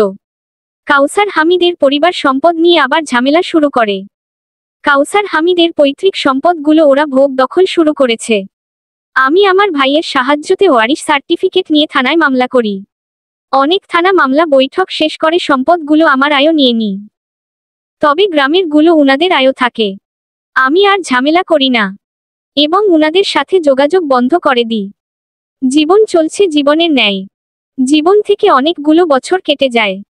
মেহেদীর এসএসসি পরীক্ষার পর কলেজে ভর্তি করাই। তখন ওর বড় ফুফুর সাথে আবার সম্পর্ক ঠিক হয় এবং উনার যাতায়াতে বেড়ে যায় আমার বাসায়। উনার কলিজা জ্বলে সবসময় ভাইয়ের বাচ্চাগুলোর জন্য। ওর বড় ফুফুর যাতায়াত বেড়ে যাওয়ার পর ছোট ফুফুরও যাতায়াত বেড়ে যায়। বাসায় আসতো, আমার জন্য আফসোসের সীমা থাকতো না। আমার জন্য হাই হুতাশ করত। উনারা আসলে আমি যথেষ্ট মেহমানদারি করতাম, তবে এত বেশি মিশতে চাইতাম না। উনারা এলেই কিভাবে 2টা খাওয়াই বিদায় করব সে চিন্তা থাকতো আমার। মেহেদী সেকেন্ড ইয়ারে উঠার পর আমার কাছে একটা মোবাইলের আবদার করে। এখনকার যুগে ওর সব বয়সী সবাই মোবাইল ব্যবহার করে, আমি আর না করি নাই। ওরে একটা মোবাইল কিনে দিই। এই মোবাইল কেনার পর থেকে ছেলে আমার মহা বিজি। খেতে গেলে মোবাইল টিপে একটু পরপর বাহিরে যায়। বুঝলাম ছেলে মনে হয় কারো প্রেমে টেমে পড়ছে। ও ঘুমিয়ে থাকা অবস্থায় আমি ওর মোবাইল চেক দিই। দিয়ে দেখি ওর বড় ফুফুর মেয়ের সাথে ওর প্রেম আলাপ এবং সম্পর্ক বহুদূর এগিয়ে গিয়েছে। চ্যাটিংয়ে দেখলাম বাচ্চার নাম পর্যন্ত ঠিক করে ফেলেছে। আমার মাথায় হাত। আমার কাছে মেহেদী তখনও পিচ্ছি। আমি যথারীতি ওর বন্ধু বান্ধব, সহপাঠী এর থেকে খবর নিই এবং ওরা প্রায় সময় দেখা করে, ঘুরতেও যায়। আমি মেহেদীকে বুঝাই এবং বলি, বাবা তোমার এখন ভালো লাগার বয়স। তাই বলে ওর সাথে, বাবারে তোমাদের বাবা নেই, মা নেই, আমি তোমাদের সব, আমি চাই তোমরা ভালো থাকো। বাবা একটা বয়সে গিয়ে, একটা জীবনে গিয়ে তারপর এসব করো। আর তোমার এই বয়সে বন্ধু বান্ধব থাকতেই পারে। বাবা তুমি তোমার বড় ফুফুর মেয়ের সাথে এতটুকু সম্পর্কে যাওয়াতে আমি অনেক কষ্ট পেয়েছি। ওরা তোমাদের ক্ষতি চাই এবং তুমি তো জানো কিভাবে তোমার বাবার সম্পদ ওরা নিয়ে ফেলতে চাই। মেহেদী আমায় বলে আমি আর ওর সাথে কথা বলবো না। আমি বিষয়টা বিশ্বাস করি এবং তাকে অবজারভেশনে রাখি। তার বড় ফুফুর বাসায় আসা একদম বন্ধ করে দিই। কিন্তু যথারীতি ও ঠিকই আবার সম্পর্ক রেখেছে এবং আমি ওর মোবাইল চেক দিয়ে বুঝি ও চ্যাটিংগুলো ডিলিট করে দেয়। ও ঘুমন্ত অবস্থায় ওর মোবাইল চেক দিই। ওর কয়েকদিন পর ও মোবাইলের লকটা লক করে দেয়। আমি বিষয়টা আমার ভাই ভাবিকে জানাই এবং আমি নিজে ও বিষয়টা নিয়ে অনেক অসুস্থ হয়ে যায়। একে তো আমার একটা কিডনি, তার মধ্যে প্রায় সময় শারীরিক অসুস্থতা ফিল করি। এখন আবার এগুলো আর ভালো লাগছিল না। আমার ভাই বিষয়টা শুনে রেগে মেগে একদম আগুন। মেহেদীকে বকা দিয়ে ওর ফোন নিয়ে ফেলে। এরপর ছেলে আমার কয়েকদিন ভীষণ ভালো ছিল, কিন্তু এরপর খেয়াল করলাম প্রায় সময় ওর রুমের দরজা বন্ধ রাখে এবং বাহির থেকে অনেক দেরিতে আসে। 2 মাস পর আমি ওর বইয়ের ভিতরে আইফোন দেখতে পাই, তাও নতুন ভার্সন। আমি ওর সহপাঠীর মাধ্যমে জানতে পারি ওর বড় ফুফু প্রায় সময়ই ওর কলেজে আসে এবং সে মোবাইল মার্কেটে নিয়ে গিয়ে 1,18,000 টাকা দিয়ে কিনে দেয়। এর মধ্যে ওর এইচএসসি পরীক্ষা শেষ হয়। আমার ভাইকে আবার বিষয়টা বলি এবং আমার ভাই রেগে গিয়ে ওরে কয়েকটা চড় দেয়। মোবাইলটা ভেঙে ফেলে। আমার চোখের পানি বাঁধ মানে না, কারণ মেহেদী এমন করবে আমার কল্পনা ছিল না। তখন মেহেদীকে আমি বারবার অনুরোধ করি, বাবারে এমন করিও না। তুমি একটা বয়সে একটা পজিশনে যাও, আমি নিজে তোমাকে তোমার পছন্দের মেয়েকে বিয়ে করাবো। মেহেদী আর কিছু বলে না এবং কয়েকদিন ঠিক ছিল। করোনার সময় ঘরে ছিল আর আমার চোখে ছিল কয়েক মাস। একদিন আমাকে বলে, মা ঘরে থাকতে থাকতে বিরক্ত হয়ে যাচ্ছি, বন্ধুদের সাথে একটু ঘুরে আসি। সন্ধ্যার আগে বাসায় চলে আসব। ও দুপুর 11টায় ঘর থেকে বের হয়। আমি নর্মালি ওরে আর কিছু বলি না। আমি মনে করছি ও বন্ধুদের সাথে যাবে। সারাদিন যায়, সন্ধ্যার সময় ও বাসায় আসে না। রাত 8টার দিকে ফোন করে বলি, বাবা কোথায় তুমি? আমাকে বলে, মা আমি আসছি একটু পর। আমার ছেলে বাসায় আসে রাত 9টায়। 2020 সালের নভেম্বর মাসের 20 তারিখ আমার ছেলে বিবাহ করে। 2 দিন পর আমার শ্বশুর বাড়ি এক রিলেটিভ আমাকে ফোন করে বলে মেহেদি তো অ্যানিকে বিবাহ করেছে কোর্ট ম্যারেজ। অ্যানি আমার ছেলের 1 বছরের ছোট ছিল। আমার মাথায় আকাশ ভেঙে পড়ে কি বলে ও।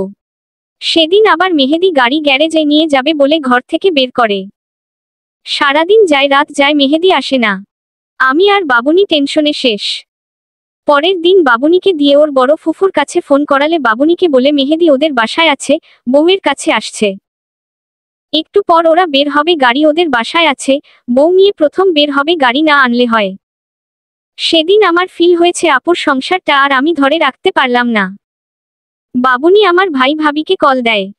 ওরা আসে আর আমি অনেক অসুস্থ হয়ে যায়। আমাকে মেডিকেল নিয়ে যায়, সেলাইন দেওয়া হয়। আমার ভাই মেহেদিকে কল দেয়, মেহেদি নাম্বার অফ করে দেয়। এইচএসসির পর মেহেদি আর পড়েনি। আমরা কেউ আর মেহেদিকে বোঝাতে সক্ষম হয়নি। 2021 সালে মেহেদি আসে। প্রায় কয়েক মাস পর আমি আমার ছেলেকে দেখি। মেহেদি এসে আমার কাছে ওর বাবার আর মায়ের টাকার ভাগ চাই, যেগুলো ব্যাংকে ছিল। বাবুনি তখন ওর বাবার গাড়ির কথা বলে। তখন বাবুনিকে মারতে ওঠে। পরে বাবুনি আমার ভাইকে ফোন করে। আমার ভাই আসতে পারে না, বিজি ছিল।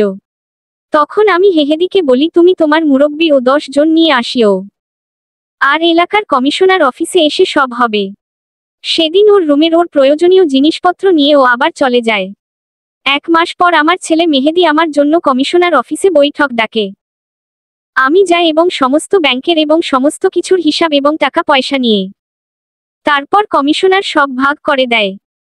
কিন্তু ও বাবুনির ভাগটাও চাই এবং বাবুনিকে ওর সাথে নিয়ে যেতে চাই। তখন বাবুনি নিজেই বলে ওর সাথে যাবে না। মেহেদির শাশুড়ি বলে বাবুনির ভাগের টাকাগুলো যেন মেহেদির কাছে থাকে, আমি তো আর আসল মানা যদি ভেঙে ফেলি। মেহেদি ও বাবুনিকে নিয়ে যেতে চাই। এর মধ্যে শুনি ওর বউ নাকি গর্ভবতী। বাড়ির ভাগও চাই, অথচ বাড়িটা আমার নামে।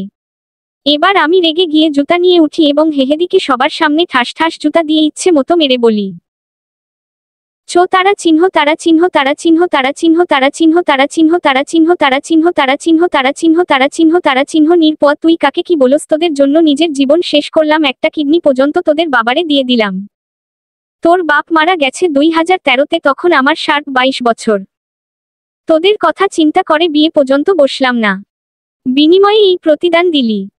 এত বছরে একটা টাকা এদিক সেদিকে করি নাই, তুই 2 দিনের ছেলে বিয়ে করে আমাকে আঙুল দেখাস। তোর উপর খোদার লাতারা চিহ্ন তারা চিহ্ন নত পড়বে। বাবুনির দিকে যদি তোরা কেউ চোখ আর আঙুল দেখাস, আল্লাহর তারা চিহ্ন তারা চিহ্ন তারা চিহ্ন কসম একদম খুন করে ফেলবো। তোর বাড়িতে তোর বউ নিয়ে থাক। তোর বাপ মা আছিল টিচার আর তুই হইলি অমানুষ। আজকের পর তোর ছায়া যেন না দেখি। ওর শাশুড়ি ছাড়া কেউ আর ধরতেও আসে না।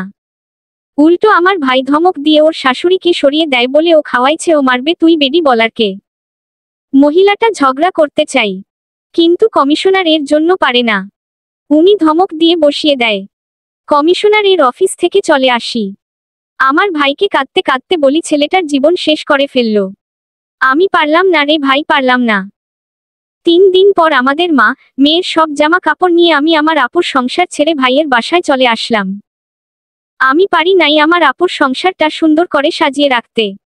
আমি পারি নাই কাউসার হামিদের কথা রাখতে। অনেক অসুস্থ হয়ে যাই এসব টেনশনে। আমার ভাবি খুব ভালো মানুষ, সে আমাকে মায়ের মতো আগলে রেখেছে। আমাকে জড়িয়ে ধরে সবসময় কেঁদে কেঁদে বলতো, নেহারে মাফ করে দিস আমাদের, তোর জীবনটা শেষ করে দিলাম। আমি আর বিয়ে বসি নাই, কারণ একটা কিডনি আমার। আল্লাহ যেখানে মানুষকে 2টা কিডনি দান করছে, সেখানে একটা কিডনি নিয়ে পুরোপুরি সুস্থ জীবন ধারণ করা যায় না। আর একটা কিডনি শুনলে কে বিয়ে করতে চাইবে? আরেকজনের জীবন নষ্ট করে আমি কি করব? আর বাচ্চারা ছোট ছিল, সব দিক বিবেচনা করে আর বিয়ে করি নাই। আর ইচ্ছেও ছিল না। বাবুনির বাপের গোষ্ঠী, বাবুনির দায়িত্ব নিতে চাই, ওর বড় ফুফুর ছেলের বউ বানাতে চাই। লোক দিয়ে খবর পাঠায় ভাইয়ের ছেলে মেয়েকে নিজের কাছে রাখতে চাই। মেয়েকে তো আমার ছোট একটা ছেলের ঘাড়ে দিল, এখন আমার মেয়েটাকে ও নিতে চাই। আমি চুপ করে বসে না থেকে ভাইরে বললাম, ভাই বাবুনিরে বিয়ে দিয়ে দিব, যা হওয়ার হোক, আমি আর পারবো না। ভাই প্রথম রাজি না হলে ওপরে আমার জোড়াজুড়িতে রাজি হয়ে যায়। কাউসার হামিদের বন্ধুর মেজ ছেলের সাথে আমার বাবুনির বিবাহ দিক। ছেলের বয়স 26 বছর। আর ছেলে নরওয়েতে থাকে। বাবুনিকে জিজ্ঞেস করি তুমি রাজি আছো নাকি। সে ওর দেয় আমি যা বলি তা। 2022 সালের 3রা মার্চ আমার বাবুনির সাথে মাসুদের পারিবারিকভাবে বিবাহ হয়। আমি ওদের পুরো ঘর সাজিয়ে দিতে চেয়েছি কিন্তু ওরা কিছুই নেয়নি। আমাদের চট্টগ্রামে রীতি অনুসারে কোরবানিতে গরু দিতে চেয়েছিলাম কিন্তু কঠিন নিষেধ করে দিয়েছে। বাবুনির বিয়ের পর বাবুনিকে নাইর আনতাম এবং মাঝে মাঝে আমি গিয়ে থাকতাম। খেয়াল করতাম আমার মেয়ে সুখে আছে কিনা। আমার মেয়ে ভীষণ সুখে আছে। আমার বাসায় আসলে মাঝে মাঝে অনাকাঙ্ক্ষিতভাবে ওদের রোমাঞ্চ আমার চোখে পড়ে। আমি মা হয়ে সেদিকে চোখ দিতাম না। বিষয়টা এমন, আমি তরকারি কাটছি, বাবুনি ওর সামনে, মাসুদও আছে। একজন আরেকজনকে ফ্লাইং কিস করতেছে সেটা চোখে পড়ত এবং হুটহাট একজন আরেকজনকে জড়িয়ে ধরছে সেটাও চোখে পড়ত অনাকাঙ্ক্ষিতভাবে। আমার ভালো লাগতো যাকোরা ভালো আছে।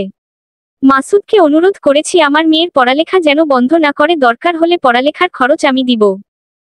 ওরা প্রচুর ঘুরে বেড়ায়, আমি ফেসবুকে দেখি আর মনে মনে আত্মতৃপ্তি পায়। মেয়েটা আমার আজ 1 মাস হলো নরওয়েতে গেছে। সেখানে কলেজে ভর্তি হয়েছে। আর মেহেদি এখন দোকান করে। ওর একটা প্রতিবন্ধী মেয়ে হয়েছে। ওর বাবার দোকান পাটগুলো ওর শ্বশুর গোষ্ঠী ভোগ করছে। মাঝে মাঝে আমাকে ফোন দেয়, বাবুনিকে ফোন দেয়। আমি কথা বলি না, বাবুনিও কথা বলে না। বিশ্বাস করেন আমি বাবুনিকে মানা করি নাই ওর ভাইয়ের সাথে কথা বলার জন্য, ও নিজেই বলে না। মেহেদি SMS দেয় মা মিস ইউ। আমার চোখের পানি ছাড়া কিছুই আসে না। যে যার যার মতো ভালো থাকুক। আমি ভাইয়ের বাসায় থাকি। ভাবি আমাকে সন্তানের মতো রেখেছে। আমার সারা দিন যায় নামাজ কালাম আর ফেসবুক, মেয়ের সাথে কথা বলে। ওর শ্বশুর গোষ্ঠী অনেক ভালো, সবাই আমার খোঁজ খবর নেয়। আমার আজকে এই জীবনে পরিণতির জন্য কাউকে দায়ী করি না, কারণ আমার নসিবে যা ছিল তা হয়েছে। আমি জান্নাতে কাউসার হামিদকেও চাই না, কারণ আমার আপুর সাথে থাকুক এটাই চাওয়ার। আফসোস আমি আমার আপুর সংসারটাকে সাজিয়ে গুছিয়ে রাখতে পারলাম না। আপুর সংসারটা নিজের হলো না। সমাপ্ত। স্কিন_ক্যান্সার। একটা জীবনী নিয়ে আসছি, এক দুর্ভাগা নারীর জীবনী আপনাদের বলবো। একটা অনুরোধ, প্রতিটি মেয়ে পড়বেন, ভালো থাকবেন, পাশে থাকবেন, আমার পেজটা ফলো দিবেন। আপনাদের লাইক, কমেন্ট, রেসপন্স আমাকে অনুপ্রাণিত করে নতুন নতুন জীবনী লেখার জন্য।